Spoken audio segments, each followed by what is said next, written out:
the early 80s here in Canada, it was a lot like it is now.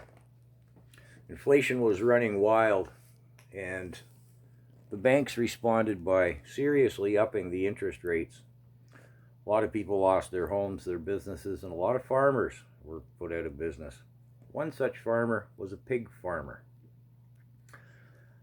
The bank confiscated his home, his living, his property, and he walked away leaving the barn full of pigs.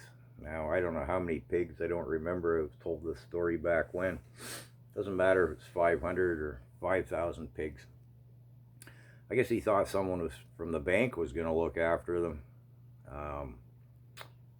The pigs have a value. Well, nobody did. Alas, the pigs perished, starved to death in want of water.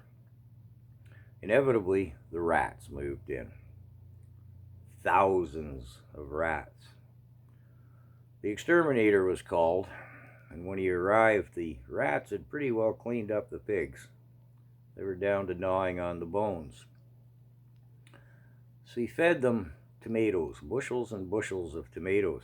Now, the exterminator knows the psychology of the people. Oh, did I say people? I meant to say rats. I'm sorry. He knows the psychology of the rats.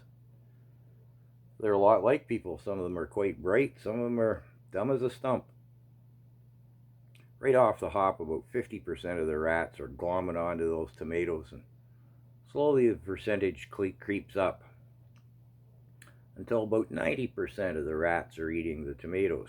Now, the exterminator, he knows the psychology of the people. They say people again, the rats, the psychology of the rats.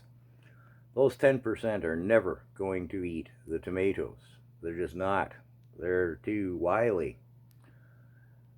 So, he laboriously, and I would think cautiously, then, can't say the word, I'll say jib, because you can't say it with an A. Every tomato, every bushels and bushels of tomato, he jibs them with strychnine, very powerful poison.